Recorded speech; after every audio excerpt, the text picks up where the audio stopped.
오늘날 우리가 살아가는 이 세상은 죄악이 가득하고 걱정, 불안, 또 염려, 고통과 어려움이 난무합니다.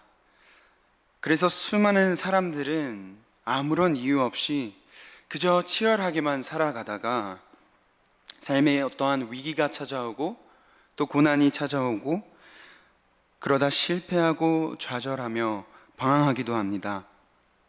이 시대 젊은이들 또한 그렇습니다. 세상에 더 이상 소망이 보이지 않는 마음에 그것이 너무 힘들고 지쳐서 낙심한 채로 살아갑니다. 하루하루를 그저 그렇게 낭비하며 근심하며 살아가기도 합니다. 버티고 버티다 더 이상 살아갈 이유를 끝내 찾지 못해서 그 삶을, 자신의 삶을 포기하는 자들도 있습니다. 더 이상은 혼자 이것을 감당해 나갈 힘도 자신도 없기 때문에 그렇습니다. 만약 우리에게도 빛 대신 예수님, 우리와 함께 하시는 성령이 없으셨다면 그저 세상은 어둡기만 했을 것이었습니다.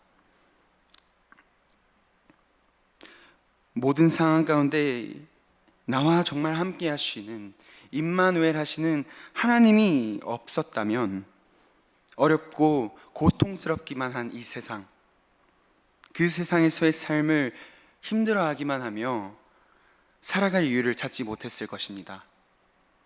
오늘 본문에서는 예수님이 제자들을 불러 모으시고 이렇게 이야기를 하십니다.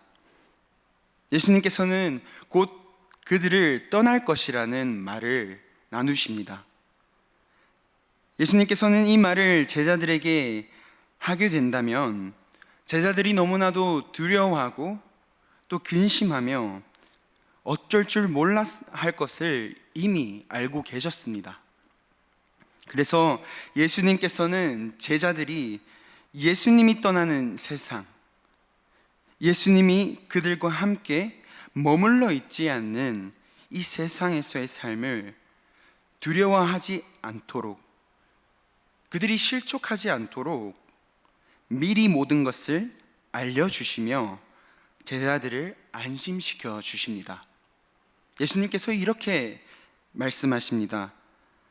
그러나 진리의 성령이 오시면 그가 너희를 모든 진리 가운데로 인도하시리니 그가 스스로 말하지 않고 오직 들은 것을 말하며 장래일을 너희에게 알리시리라. 그가 내 영광을 나타내리니 내 것을 가지고 너희에게 알리겠습니다. 그렇습니다. 말씀처럼 지금 예수님께서는 우리에게 성령을 주셨다고 약속하십니다. 그 성령 하나님께서 우리를 진리 가운데로 인도하신다고 합니다. 불합리하고 이해되지 않고 어려운 이 세상 가운데서 성령 하나님께서는 우리를 진리로 인도하시는 분이시라고 말씀하고 계시는 것입니다. 지금 당장 우리가 눈으로는 예수님을 보지 못하지만 예수님을 믿는 자들에게는 성령께서 역사하십니다. 여러분, 성령께서 정말 내 삶을 인도하시고 이끌어가고 계심을 믿으십니까? 우리는 예수님의 말씀을 믿음으로 말미암아 성령을 받은 자들입니다. 그렇기 때문에 내게 주어진 이 상황이 어렵기만 하고 또는 실패한 것 같아도 이제 난 아무리 봐도 나의 형편이 좋아질 형편이 아닌 것 같아도 막막하고 두려움 속에 살아가는 그 순간 가운데서도 우리가 낙심하지 않고 우리가 방황하지 않고 믿음으로 살아갈 수 있는 것은 이 모든 상황 가운데서 성령께서 우리를 인도하시기 때문입니다. 죄로 가득한 이 세상에서 살아가는 우리는 사단이 어떻게든 주님께 나아가지 못하도록 방해하고 미혹합니다. 우리에게 고난이 찾아오고 위기가 생기면 어떻게든 주님으로부터 멀어지게 하려고 삶을 완전히 무너뜨리게 하려고 우리로 하여금 실패와 좌절 속에 남아있도록 만듭니다. 예수님을 믿지만, 예수님을 내가 의지하지만 세상에 속한 우리 모두는 날마다 매 순간마다 성령 하나님을 의지하지 않고서는, 내 안에 성령을 구하지 않고서는 결코 온전히 주님을 향한 시선, 주님을 향한 마음을 지킬 수가 없습니다. 잠시라도 우리가 생명이신 예수 그리스도, 빛이신 예수님을 놓치기만 한다면, 내 시선이 잠깐 다른 곳을 향하게 된다면 우리 안에 결국 남는 것은 죄밖에 없습니다. 이 죄악은 나를 사랑하시는 주님, 나와 함께 하시는 주님, 나를 통해 일하시기 원하시는 그 주님, 예수님을 보지 못하게 합니다. 도리어 그저 악하고 연약하고 부족하기만 한 나 자신에게 계속해서 시선을 향하게 하고 현실에 주저하게 만들며 이 패배감 속에서 벗어나지 못하게 합니다. 여러분, 예수님을 믿고도 잘 바뀌지 않는 나의 자신의 모습을 보며 낙심하셨던 적 있으십니까? 정말 내 안에 주님을 사랑하는 마음이 있음에도 불구하고 달라지지 않는 삶으로 인해, 바뀌지 않고 변화되지 않는 모습으로 인해 내 주님이 나를 어찌 생각하실까? 내가 주님께 버림받았으면 어떡하나? 그런 걱정 가운데 힘겹게 오늘을 살아가시는 분 이 자리에 계십니까? 여러분, 삶이 그렇게 느껴질지라도 만일 오늘 우리가 주님을 다시 바라보게 된다면, 우리가 성령을 구하며 살아간다면, 또 예수님이 내게 하신 말씀을 다시 기억하고 그 말씀을 힘입어 살아간다면 성령께서는 반드시 우리를 인도하십니다. 오늘 저는 여러분과 함께 실패와 좌절 가운데 살아가던 한 사람의 삶을 완전히 변화시키신 예수님을 나누길 원합니다. 예수님의 제자 베드로의 삶을 함께 조명하며 어떻게 우리 또한 그와 같이 삶의 패배감에서 벗어나서 성령의 인도하심에 따라 살아갈 수 있는지 알아보도록 하겠습니다. 이 베드로는요, 예수님을 가장 가까이에서 지켜봤습니다. 제자들 중에서도 이 믿음이 어찌나 대단했는지 유일하게 물 위를 걸었으며 예수님을 너무나도 즐거이 섬겼고 수많은 기적과 이적을 체험한 자였습니다. 베드로는 주님을 향한 진심 어린 사랑, 진정성이 있던 자였습니다. 그럼에도 불구하고 예수님이 십자가 고난을 당하실 때에 베드로의 믿음이 연약해지고 고난의 두려움으로 인해 완전히 넘어지고 말았습니다. 이 베드로는 예수님을 3번이나 부인하고 그는 좌절과 패배감, 그것으로 인해 완전히 무너진 삶을 살았습니다. 자신에게 너무나 크게 실망했기 때문입니다. 베드로의 마음에 이 낙심과 수치심이 얼마나 컸던지, 부활하신 예수님을 그가 만났음에도 불구하고 여전히 그 부끄러움과 패배감에서 벗어나지 못하고 현실에 매여 살고 있었습니다. 사랑하는 예수님이 다시 십자가 고난을 이기시고 부활하셨음에도 불구하고, 부활하신 이후 그에게 나타났음에도 불구하고 그가 회복되지 못했습니다. 요한복음 21장의 말씀을 오늘 이 시간 전체적으로 살펴보도록 하겠습니다. 예수님은 부활 이후 디베라 호수에서 또 제자들을 찾아가십니다. 부활 이후 세 번째로 자기를 나타내시고 있습니다. 십자가에서 죽으시고 부활하심으로 말미암아 어둠을 물리치신 예수님을 봤지만 제자들은 다시 물고기를 잡는 어부의 삶으로 돌아갔습니다. 왜 제자들은 부활하신 주님을 경험했음에도 불구하고 다시 어부의 삶으로 살아가며 성령을 따라 행하지 못했을까요? 여러분, 베드로가 성령을 따라 살아가지 못했던 그 첫 번째 이유는 예수님이 아닌 자기 자신을 계속해서 바라봤기 때문입니다. 현실이 주님보다 당장 더 커 보였기 때문이었습니다. 베드로는 부활하신 주님을 봤음에도 불구하고 분명 마음에 큰 상실감을 갖고 있었을 것입니다. 본인 스스로를 자책했을 것입니다. 나는 더 이상 자격이 없다.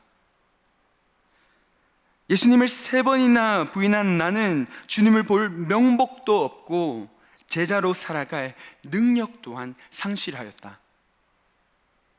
나는 이미 주님이 내게 주신 기회를 놓친 자다. 그러한 생각으로 스스로를 정죄하고 억압했을 것입니다. 우리 또한 삶을 살아가다 보면 베드로와 같이 이러한 순간들을 마주하기도 합니다.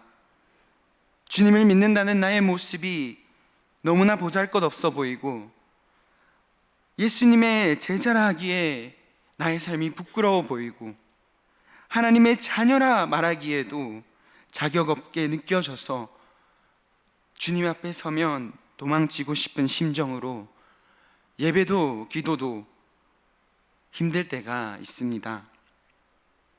우리가 예수님이 아닌 나 자신만을 바라본다면 당연히 이와 같이 반응할 수밖에 없습니다.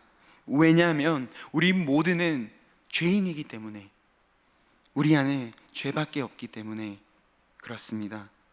우리의 모습에는 예수님 외에 선한 것을 찾을 수가 없습니다. 어쩌면 우리는 죄인이기 때문에 자격 없는 것도 당연한 것입니다. 그러나 자격 없는 내 힘이 아닌 오직 예수님의 그 보혈을 의지하고 그것을 붙듦으로 하나님 앞에 담대히 나아갈 수 있는 그 자격을 얻은 자들입니다. 우리 안에 계신 예수 그리스도를 바라보기 시작할 때 현실과 생활의 염려에서 벗어나 그때부터 주님을 위해 살아갈 수가 있습니다. 여러분, 우리는 연약한 존재입니다. 불안정한 존재입니다. 위기가 고난이 찾아오면 베드로와 같이 무너지거나 도망치고 싶을 때가 있을 수밖에 없습니다. 믿음이 좋다가도 기적을 내가 체험해 봤을지라도 언제나 무너질 수 있는 것이 우리입니다. 그렇기 때문에 우리에게 예수님이 필요한 것이고, 그렇기 때문에 살아가는 매 시간, 매분, 매 초마다 성령을 구하며 살아갈 수밖에 없는 존재들입니다. 여러분, 우리가 성령을 따라 살기 위해 반드시 필요한 것은 내가 죄인임을, 내가 부족하고 연약한 존재임을 인정하는 것입니다. 내가 예수님 없이는 정말 단 하루도 살 수 없고 나의 힘으로는 절대 선하게 살아갈 수 없는 자라는 것을 알아야만 합니다. 그래서 내가 주님이 필요하구나. 그래서 오늘도 나는 주님 없이 살아갈 수가 없는 존재이구나 잊지 않고 나의 모든 시선을 그리스도께로, 예수님께로만 고정해야 합니다. 예수님은 패배감 속에 살아가던 이 베드로를 향해 직접 찾아가십니다. 제자들은 21장에 온종일 물고기를 잡아보려 했지만 결국 아무것도 잡지 못했습니다. 아무것도 잡지 못한 이들에게 다시 주님은 그들에게 명령하사 그물 가득 물고기가 잡히도록 기적을 행하십니다. 그리고 그 잡은 물고기로 제자들에게 아침을 먹이시며 베드로에게 이렇게 말씀하십니다. 우리 21장 15절에서 17절 말씀 함께 읽도록 하겠습니다. 그들이 조반 먹은 후에 예수께서 시몬 베드로에게 이르시되 요한의 아들 시몬아, 내가 이 사람들보다 나를 더 사랑하느냐 하시니 이르되 주님, 그러하나이다. 내가 주님을 사랑하는 줄 주님께서 아시나이다. 이르시되 내 어린 양을 먹이라 하시고 또 두 번째 이르시되 요한의 아들 시몬아, 내가 나를 사랑하느냐 하시니 이르되 주님, 그러하나이다. 내가 주님을 사랑하는 줄 주님께서 아시나이다. 이르시되 내 양을 치라 하시고 세 번째 이르시되 요한의 아들 시몬아, 내가 나를 사랑하느냐 하시니 주께서 세 번째 내가 나를 사랑하시냐 하심으로 베드로가 근심하여 이르되 주님, 모든 것을 아시오매 내가 주님을 사랑하는 줄을 주님께서 아시나이다. 예수께서 이르시되 내 양을 먹이라. 예수님은 무너져 있는 이 베드로, 패배감 속에 살아가고 있는 이 베드로를 그저 내버려 두시거나 그냥 그를 홀로 두지 않으셨습니다. 물고기 잡는 삶으로 돌아간 그를 찾아가 다시 그의 사명이 무엇인지, 그가 무엇을 위해 살아가야 하는지 깨달을 수 있도록 말씀해 주십니다. 예수님께서는 사실 이전에도 베드로를 향해 수없이 비전과 사명을 주시고 약속을 주셨습니다. 그러나 베드로가 성령을 따라 살지 못했던 그 두 번째 이유는 우리가 여기서 발견할 수 있습니다. 베드로는 예수님의 말씀을 기억하지 못하고 주님이 주신 이 약속을 끝까지 믿지 못했습니다. 예수님이 처음 베드로를 찾아갔을 때였습니다. 갈릴리 해변에서 물고기를 잡는 베드로에게 다가가 나를 따라오라. 내가 너로 하여금 사람을 낚는 어부가 되게 하리라. 그렇게 말씀하셨습니다. 뿐만 아니라 이 베드로 시몬에게 베드로라는 이름을 주시며 너는 베드로다. 너는 베드로라. 내가 이 반석 위에 내 교회를 세우리니 음부의 권세가 이기지 못하리라. 내가 천국 열쇠를 내게 주리니 내가 땅에서 무엇이든지 매면 하늘에서도 매일 것이요 내가 땅에서 무엇이든지 풀면 하늘에서도 풀리리라. 이렇게 말씀하셨습니다. 예수님은 베드로를 향해 말씀하시고 또 말씀하시며 그에게 사명을 주셨습니다. 예수님은 베드로를 처음 만났을 때부터 베드로가 3번이나 자신을 부인할 것을 아셨음에도 불구하고 여전히 그를 전부 다 아셨기 때문에, 그의 모든 앞날을 다 아셨기 때문에 그가 비록 연약하고 무너질지라도 다시 일어나 성령의 인도하심에 따라 살아갈 것을 아시고 끊임없이 그에게 말씀으로 사랑과 용기를 주셨습니다. 여러분, 이것이 예수님의 마음입니다. 오늘도 연약하고 부족하고 힘겨워하는 나에게 살아갈 이유를 다시 깨닫게 하시고 살아갈 용기를 다시 심어주시는 분이십니다. 내가 비록 실패하고 넘어지더라도, 내 삶이 조금 무너져 있더라도 우리가 주님을 다시금 바라보기만 한다면, 주님께 우리가 나아가기만 한다면 예수님은 우리에게 끊임없이 다가오셔서 말씀해 주시고 다시 말씀해 주시는 사랑의 하나님, 나의 아버지 되시는 분이십니다. 만약 베드로가 예수님이 그에게 주신 말씀을 기억했더라면, 예수님을 3번 부인하고 회개하고 돌이키고 그것을 떨쳐버렸더라면 어땠을까요? 그는 성령의 인도하심에 따라 살아갈 수 있었을 것입니다. 하지만 믿음이 연약한 대로 다시 어부의 삶으로 돌아갔습니다. 예수님은 베드로에게 찾아가서 내가 너에게 가르쳐 준 것이 무엇이냐? 너는 왜 나의 말을 지키지 않느냐? 그렇게 묻지 않으셨습니다. 예수님이 방금 읽었던 말씀에서 우리가 봤듯이 베드로에게 질문하셨던 것은 베드로야, 내가 나를 사랑하느냐? 이 말이었습니다. 주님은 베드로의 마음을 이미 아셨음에도 불구하고 베드로가 예수님을 사랑한다는 것을 아셨음에도 이 질문을 그에게 하신 것은 베드로로 하여금 그의 입술로 고백함으로써 자신의 사명을 깨닫게 하기 위해서였습니다.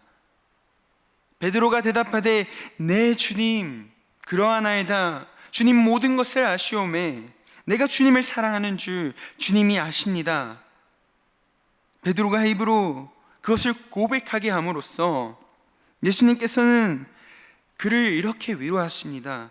그러면 그걸로 충분하다. 이 말을 해주고 싶으셨을 것입니다. 베드로야, 내가 너를 사랑하고 또 너가 나를 사랑하기 때문에 이제 제자로 살아가면 된단다. 베드로야, 이제는 내 양을 먹여라. 이제는 나를 위해 살아가라. 그렇게 말씀해 주시는 것입니다. 여러분 안에 주님을 진정으로 사랑하는, 예수님을 정말 아끼고 사랑하는 마음이 있으십니까? 그렇다면 나의 모습이 어떠하든 괜찮습니다. 그것을 떨쳐내버리시고 나의 형편이 좋지 않아도 좀 부족해도 괜찮습니다. 예수님은 우리의 어떠함으로, 우리의 어떠한 모습으로 그것을 사랑하시는 분이 아니십니다. 주님은 진정으로 자신을 사랑하고 자신에게 순종하길 원하는 자를 사용하십니다. 예수님은 나에 있는 모습 그대로 주님께 나아와서 주님을 위해 살아가길, 예수님만 따르는 삶을 살아가길 원하시고 기다리십니다.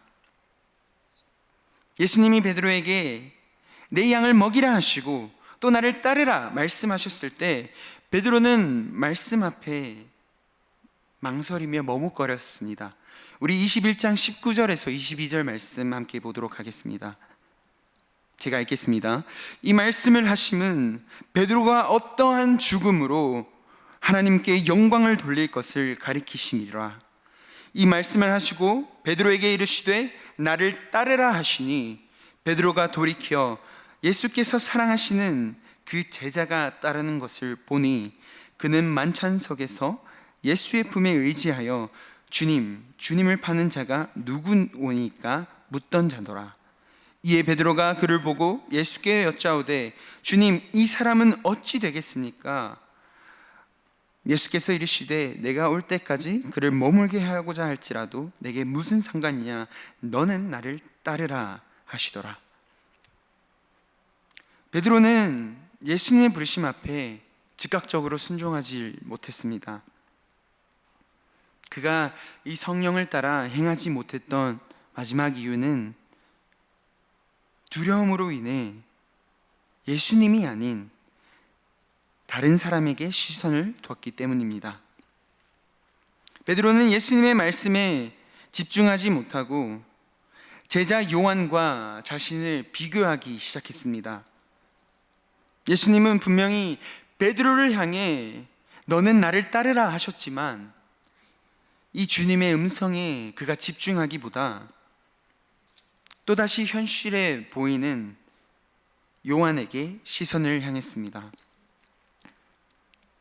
베드로는 자신의 죽음에 대한 예수님의 말씀을 듣고 두려웠습니다. 그래서 그 두려움이 다시 자신에 대한 의심과 근심을 낳기 시작했습니다. 예수님의 이 말씀을 그가 믿음으로 받아들이지 않고 그 말씀 앞에 도리어 정말 내가 그 길을 갈 수 있을까? 내가 이것을 감당할 수 있을까? 불확실했던 것입니다. 예수님의 말씀처럼 자신이 감당해야 할 이 길이 너무 무겁고 또 걱정이 되자 다른 제자, 이 요한의 길이 어떠한지 궁금했던 것이었습니다. 예수님은 이 의심이 많고 또 주님의 부르심 앞에 집중하고 순종하지 못하는 베드로를 향해 베드로야, 상관하지 말아라. 너는 나를 따르라라고 다시 말씀해 주십니다. 요한이 내가 다시 올 때까지 내가 그를 살게 할지라도 너는 그것을 생각하지 말아라, 이렇게 말씀하고 계십니다. 예수님의 부르심 앞에 현실을 바라봤던 베드로, 사람과 비교하며 말씀에 집중하지 못한 베드로는 그 순간 믿음으로 행할 수가 없었습니다. 그렇습니다. 우리도 베드로와 마찬가지로 남들과 나 자신을 비교한다면 믿음으로 살아갈 수 없습니다. 나를 향한 주님의 계획, 나를 향한 주님의 뜻에, 주님의 말씀 앞에 온전히 집중하지 못합니다. 주님은 우리가 온전하게 주님만을 바라보길, 주님만을 의지하길, 주님께 모든 시선을 집중하길 원하십니다. 남들과 비교하지 않고 상황에 이끌려 판단하거나 살아가지 않길 원하십니다. 예수님은 우리로 끝까지 믿음으로 살아가고 주님을 의지함으로 이해되지 않는 순간에도, 두려워하는 순간에도 순종으로 믿음으로 살아가기를 원하십니다. 갈라디아서 6장 4절 말씀에 이렇게 나와 있습니다. 바울은 이렇게 얘기합니다. 각각 자기의 일을 살피라. 그리하면 자랑할 것이 자기에게는 있어도 남에게는 있지 아니하리니 각각 자기의 짐을 질 것이라. 우리 주님은 우리 한 사람 한 사람을 다르게 인도하시고 또 이끄시는 분이십니다. 그렇기 때문에 남들과 비교할 이유가 전혀 없습니다. 바울은 각자가 자기의 일을 살피라고 말합니다. 이 말은 곧 다른 사람을 의식하거나 또 그 사람을 평가하거나 판단하기 전에 자신이 지금 주님 앞에 어떻게 살아가고 있는지, 정말 주님 앞에 정직하고 성실하게 살아가고 있는지를 돌아보라는 것입니다. 저 사람을 보며 저 사람은 저렇게 사는데 왜 나는 그러지 못할까? 또는 나는 이렇게 사는데 왜 저 사람은 저렇게 살지 못할까? 우리가 이렇게 생각할 필요가 없습니다. 사람으로 인해 실족하거나 속상해하지 않아도 됩니다. 내가 예수님처럼 살아가기 먼저 시작한다면, 내가 먼저 주님 앞에 변화되기를 결단하고 그렇게 살아간다면 하나하나씩 달라질 것입니다. 내가 주님께 먼저 믿음으로 나아가고 내가 먼저 순종하고 그렇게 예수의 길을, 예수님의 모습을 보여주기 시작한다면 사람들도 분명 달라질 것입니다. 우리는 우리 예수님, 주님만을 바라볼 때 믿음이 생깁니다. 우리의 믿음을 온전하게 하시는 이가 그리스도이십니다. 베드로가 주님께 시선을 두지 못하고 자기 자신을 바라봤을 때는 그저 현실에 안주하고 아무것도 하지 못했습니다. 그러나 그가 예수님의 말씀을 의지하고 다시 주님의 말씀 앞에 순종하고 믿음으로 행했을 때 성령의 이끄심대로 살아가기 시작했습니다. 완전히 그의 삶이 변화되어 더 이상 자기 감정에 휘둘리지 않고 사람의 소리에 휘둘리지 않고 의심하지 않고 담대히 살아갔습니다. 뿐만 아니라 죄책감과 실패감, 패배감 속에서 완전히 벗어나서 사람을 두려워하지 않고 복음을 전하기 시작했습니다. 예수의 제자로서 빛을 발하기 시작했습니다. 핍박 가운데서도 흔들리지 않는 믿음의 변화가 있었습니다. 그가 비로소 예수님을 바라봤기 때문에, 그 자신을 바라보는 것이 아니라 그의 시선이 주님께 있었기 때문입니다.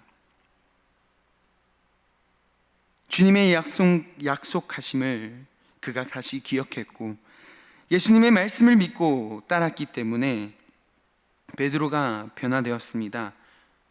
이 베드로의 변화처럼 우리 또한 예수님의 부르심 앞에 순종하고 믿음으로 나아간다면 사명자로 어느 순간에도 다시 일어날 수가 있습니다. 성령의 인도하심을 따라 강하고 담대하게 살아갈 수 있습니다. 여러분, 혹시 이 자리 가운데, 오늘 이 시간 가운데 마치 베드로처럼 느껴지시는 분이 계십니까? 성령의 인도하심을 따라 내가 살아가길 소망하시는 분 계십니까? 그렇다면 첫 번째로 주님이 내게 하시는 말씀, 그 부르심 앞에 귀를 기울여 보십시오. 기도의 자리와 예배의 자리로 나와서 내게 찾아와 말씀하시는 예수님께 집중해 보십시오. 다른 곳을 향해 있던 나의 시선을 오직 주님께로 온전히 드리기 시작해 보시기 바랍니다. 믿음의 주요 또 온전하게 하시는 이 예수님께서 나를 변화시키실 것입니다. 내게 두려움 없는 믿음으로 또 순종할 수 있도록 힘을 주시고 지혜 주시고 우리에게 성령을 주실 것입니다. 두 번째, 나의 생각을 철저히 버리십시오. 다른 사람과 비교하지 말고 보이는 것을 따르지 말며 주님께만 소망을 두십시오. 내 연약함, 내 부족함 전부 다 품어주시고 그런 나를 통해 일하시고 역사하시길 원하시는 주님께 나아가시기 바랍니다. 내가 죄인임을 인정하고 그래서 주님이 너무나도 필요하다는 고백으로 주님께 나가십시오. 마지막으로 여러분의 의심과 걱정을 모두 내려놓으시기 바랍니다. 내가 가지고 있는 무거운 짐, 그것을 주님 앞에 내려놓으시기 바랍니다. 나의 뜻대로, 나의 계획대로 되지 않더라도 우리가 주님을 인정한다면 인내할 수 있습니다. 순종할 수 있습니다. 기다릴 수 있습니다. 더욱 기도하기를 힘쓰십시오. 그 가운데 분명 주님께서 우리에게 믿음을 더하여 주실 것입니다.